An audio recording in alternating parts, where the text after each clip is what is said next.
بسم اللہ الرحمن الرحیم۔ گمنام ہیروز کے معزز ناظرین، السلام علیکم۔ آئیے چلتے ہیں کہانی کی طرف۔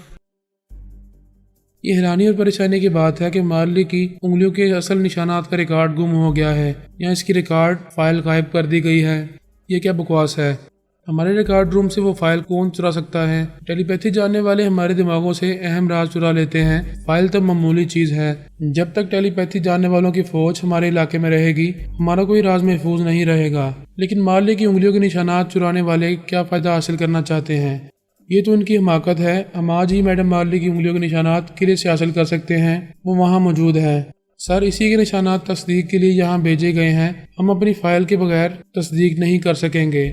اس کا مطلب ہے مارلی کے دشمن اصل کو غائب کر کے ڈمی مارلی کو پیش کرنا چاہتے ہیں۔ اس لیے فائل چرائی گئی ہے تاکہ انگلیوں کے اصل نشانات سے تصدیق نہ کی جا سکے اور وہ ڈمی کو اصل مارلی ثابت کرتے رہیں۔ انہوں نے قلعے کے انچارج سے کہا، میڈم مارلی کی ریکارڈ فائل چرا لی گئی ہے۔ اگر آپ نے قلعے سے میڈم کی انگلیوں کے نشانات ہی بھیجے ہیں تو پھر یہی اصل نشانات ہیں۔ کیا آپ میڈم سے ہماری بات کرائیں گے؟ میں بھی میڈم سے پوچھتا ہوں، اگر وہ مصروف نہیں ہوں گی تو آپ سے ضرور گفتگو کریں گی۔ وہ بھی یہ سن کر تشویش میں مبتلا ہوں گی کہ ان کی ریکارڈ فائل گم کر دی گئی ہے۔ مسٹری مین اور بائرن ٹوڈ وغیرہ یہ باتیں سن رہے تھے۔ یہ سمجھ گئے تھے کہ میں نے مارلی کا ریکارڈ بہت پہلے ہی غائب کر دیا ہے اور اس کا الزام اب ان پر آ رہا ہے۔ ویسے انہیں ایسے الزامات کی پرواہ نہیں تھی۔ وہ تو ڈنکے کی چوٹ پر فخریہ اعلان کرنا چاہتے تھے کہ انہوں نے مارلی کو ہلاک کر کے قلعے پر قبضہ جما لیا ہے۔ لیکن مشکل یہ آن پڑی تھی کہ انہوں نے جسے ہلاک کیا تھا اس کے بارے میں بھی اصل ہونے کی تصدیق نہیں ہو رہی تھی۔ میں نے بہت پہلے ہی ان کی یقینی کامیابی کا راستہ بند کر دیا تھا۔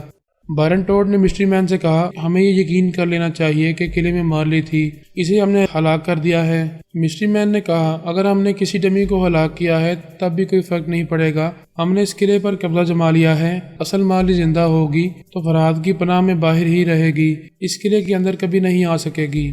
پھر بھی ہمیں معلوم کرنا چاہیے کہ وہ فرہاد کی پناہ میں زندہ ہے یا نہیں۔ اگر زندہ ہے تو ہمیں محتاط رہنا ہوگا، وہ ہمیں قلعے کے اندر رہ کر نقصان پہنچا سکتی ہے۔ انہوں نے میرے پاس آ کر کہا، پلیز آپ ہمارے اعلیٰ کار کے اندر آئیں، شکریہ۔ میں نے ان کے اعلیٰ کار کے اندر جا کر پوچھا، کیا بات ہے؟ میری یاد کیسے آ گئی؟ ہم پوچھنا چاہتے ہیں کہ مارلی واقعی قلعے میں موجود ہے۔ مجھ سے کیوں پوچھ رہے ہو؟ خود اس سے رابطہ کرو، معلوم ہو جائے گا۔ ہمارا مشورہ ہے تم اس سے رابطہ کرو، ہمیں اس کے دماغ میں جگہ نہیں مل رہی ہے، شاید تمہیں مل جائے۔ میں نے سونیا سے کہا، قلعے میں رہنے والی ڈمی مارلی سے رابطہ کرو، دشمنوں نے کوئی گڑبڑ کی ہے، ان کی باتوں سے اندازہ ہو رہا ہے۔ میں نے قلعے کے انچارج اور سیکیورٹی افسر کے دماغوں میں جانا چاہا، انہوں نے سانس روک لیے۔ سونیا نے آ کر کہا، ڈمی مارلی ماری جا چکی ہے، میرے ماتحت قلعے کے اہم افراد کے دماغوں کو چیک کر رہے ہیں۔ میں نے کہا، انچارج اور سیکیورٹی افسر ہماری گرفت سے نکل چکے ہیں، میں نے اپنے ماتحتوں کو ہدایت دی ہیں، وہ دوسرے افراد کو چیک کر رہے ہیں۔ میرے اور سونیا کے ماتحتوں نے آ کر کہا، سوری، ہمیں کسی کے بھی دماغ میں جگہ نہیں مل رہی ہے، جبکہ چند گھنٹے قبل تک ہم وہاں کے افراد کے اندر جا کر مطمئن ہوتے رہے تھے۔ بات میری سمجھ میں آ گئی۔ انہوں نے اس طویل عرصے میں بہت ٹھہر کر قلعے کے ایک ایک فرد کو اپنا معمول بنا لیا تھا۔ آخر میں ڈمی مارلی کو قتل کر کے اپنی کامیابی ظاہر کر رہے تھے۔ میں نے ان کے علاقہ کے اندر آ کر کہا، قلعے میں جو مارلی تھی اس کا دماغ گم ہو گیا ہے، جیسے مر گئی ہے، بڑی شریر ہے، کبھی مرتی ہے کبھی جی اٹھتی ہے۔ مسٹری مین نے کہا، اس بات کو مذاق میں ٹال رہے ہو؟ جزیرے میں ہمارے حملوں سے بچ کر قلعے میں جانے والی مارلی کو ہم نے جہنم میں پہنچا دیا ہے۔ اب سے پہلے بھی بہت لوگ جسے جہنم میں پہنچا چکے ہیں۔ وہ سبھی کے ساتھ کبھی چھپنے کبھی ظاہر ہونے والی آنکھ مچولی کھیل رہی ہے۔ تم لوگ کب تک الو بنتے رہو گے؟ تم یہ کہنا چاہتے ہو کہ وہ زندہ ہے؟ اب تک کے تجربات یہی کہتے ہیں، مجھے اس کی گمشدگی سے کوئی پریشانی نہیں ہے۔ میرا خیال ہے کہ وہ پھر کسی دن تمہارے سینے پر مونگ ڈلنے آ جائے گی۔ تم اس کے محافظ بنے ہوئے تھے، یہ اچھی طرح سمجھ رہے ہو کہ وہ مر چکی ہے۔ اگر وہ مر چکی ہے تو میرے سمجھنے سے زندہ نہیں ہو جائے گی، اور اگر زندہ ہے تو تمہیں شرم آنی چاہیے کہ وہ تمہارے ہاتھوں نہیں مر رہی ہے۔ تم باتیں بنا رہے ہو، صاف کیوں نہیں کہتے کہ وہ زندہ ہے یا مر چکی ہے؟ ذرا صبر کرو، وہ نیچے ہے یا اوپر پہنچی ہوئی ہے، جہاں بھی ہے ہم میں سے کسی نہ کسی سے ضرور رابطہ کرے گی۔ جب تک چپ رہے گی مردہ کہلائے گی، بولے گی تو کفن پھاڑ کر بولے گی۔ سونیا نے کہا، تم خود کو ہم کہہ کر بول رہے ہو، یعنی کئی ٹیلی پیتھی جانے والوں نے متحد ہو کر قلعے میں رہنے والی مارلی کو ہلاک کیا ہے۔ جب اس قلعے پر تم لوگوں کا قبضہ ہو چکا ہے تو پھر مارلی سے دہشت زدہ کیوں ہو؟ کیا یہ خوف ہے کہ وہ پھر آئے گی اور تم سب کو جوتے مار کر وہاں سے نکال دے گی؟ میڈم لینگویج پلیز، ہم نے اس کی زندگی کو جوتے مار کر اسے اس دنیا سے نکال دیا ہے۔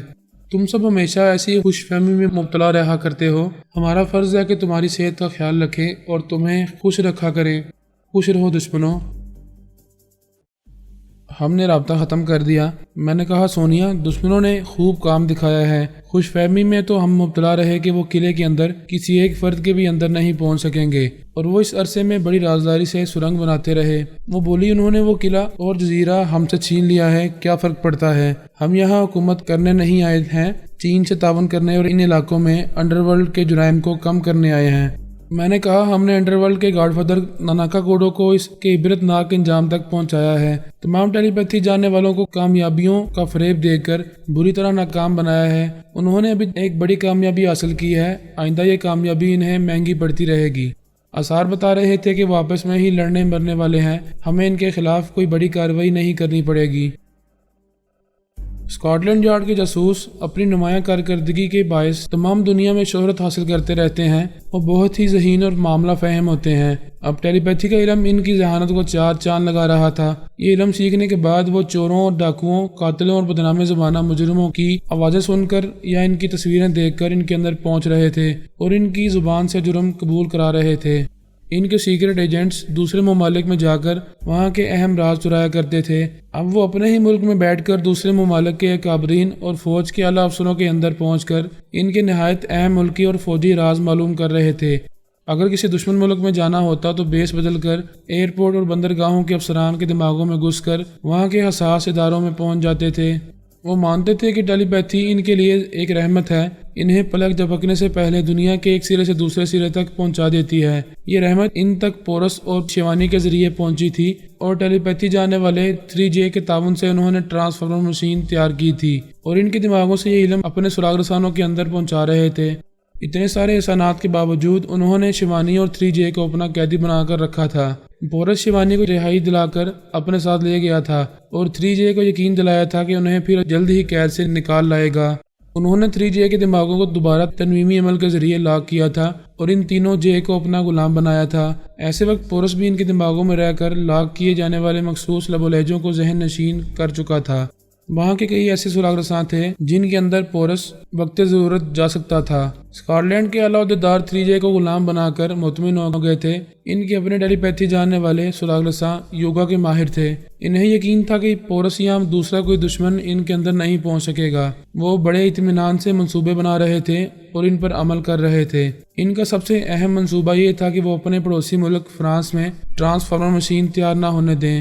فرانس کے فوجی افسران نے مشین کی تیاری کو راز میں رکھا تھا، لیکن وہ افسران یوگا کے ماہر نہیں تھے۔ اسکاٹ لینڈ یارڈ کے سراغ رسانوں نے ان کے اندر پہنچ کر معلوم کر لیا تھا کہ امریکہ کا ایک باغی ٹیلی پیتھی جاننے والا وائز مین مشین کا نقشہ لے کر حکومت فرانس کی پناہ میں پہنچا ہوا ہے۔ وہ مشین کا ماہر مکینک بھی ہے۔ فرانس کے ماہر مکینک وائز مین کی رہنمائی میں وہ مشین تیار کر رہے ہیں۔ اگر وہ سراغ رساں ان افسران کے چور خیالات نہ پڑتے تب بھی وہ مشین راز میں نہ رہتی۔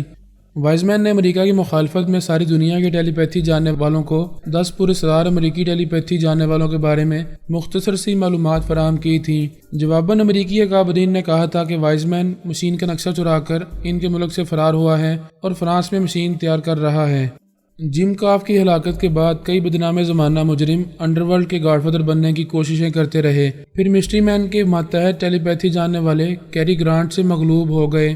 اسکاٹ لینڈ یارڈ والوں کا دوسرا منصوبہ یہ تھا کہ وہ اپنے علاقوں سے انڈر ورلڈ کی تمام سرگرمیوں کا خاتمہ کر دیں گے۔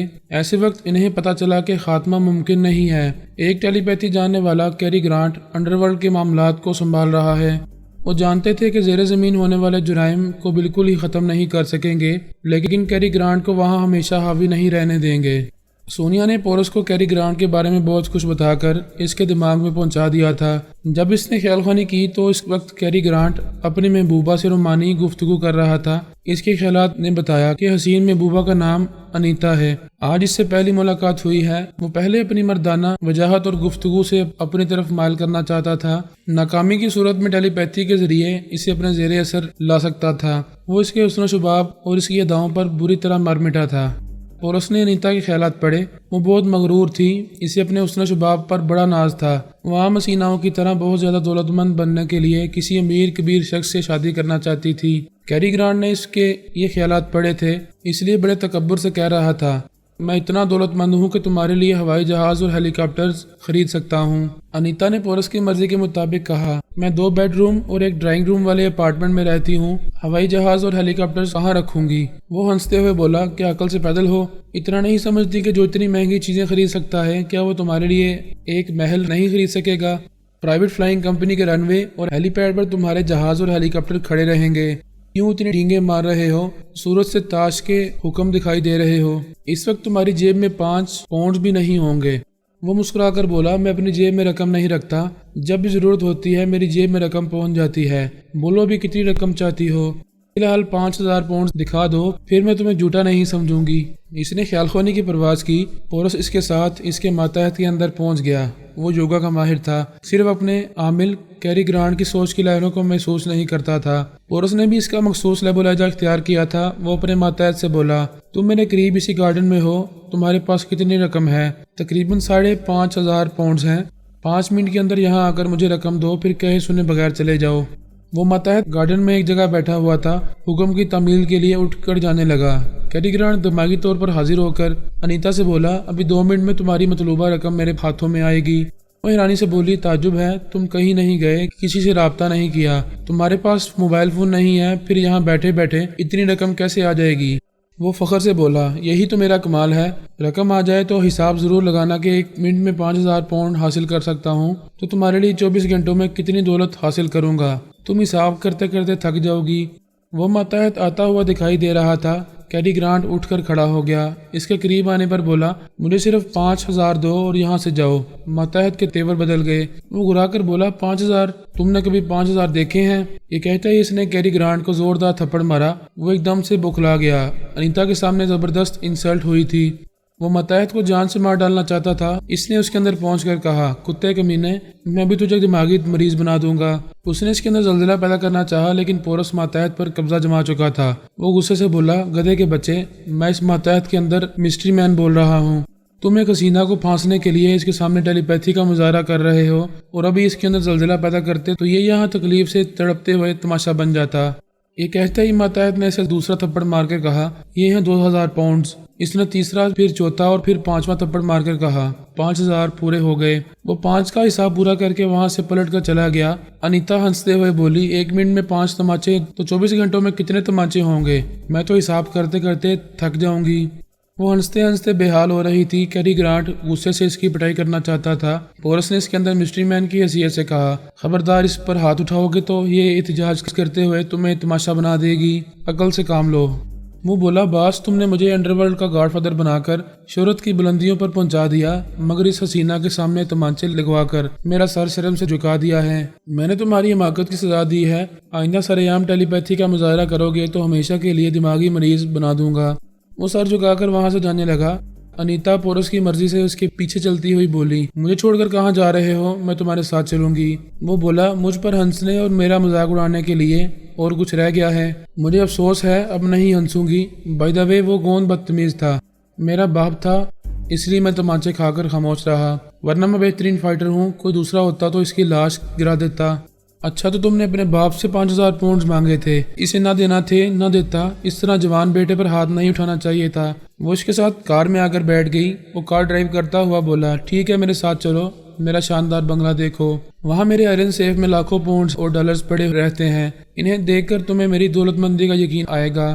اس نے موبائل فون کے ذریعے ملازم سے کہا، میں اپنی ایک گیسٹ کے ساتھ آ رہا ہوں، لنچ ٹائم ہے، کھانا گرم کرو، ہم 1 گھنٹے میں پہنچ رہے ہیں۔ اس نے فون بند کر دیا۔ انیتا نے پوچھا، تم کیا کرتے ہو؟ کیا بزنس مین ہو؟ ہاں، دنیا کے چند بڑے امپورٹرز اور ایکسپورٹرز میں سے ایک ہوں۔ باہر کا مال اندر پہنچاتا ہوں اور اندر کا مال باہر نکال لاتا ہوں اور خوب کماتا ہوں۔ تم پھر ڈینگے مار رہے ہو، کیا اپنی اوقات میں رہ کر نہیں بول سکتے؟ میری اوقات کیا ہے، یہ گھر چل کر دیکھو گی تو آنکھیں پھٹی کی پھٹی رہ جائیں گی۔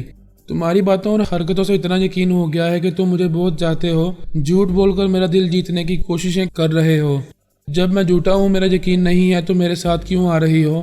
لنچ ٹائم ہے، بھوک لگ رہی ہے، تمہارے گھر میں مال و دولت ہو یا نہ ہو، کھانا ضرور ہوگا۔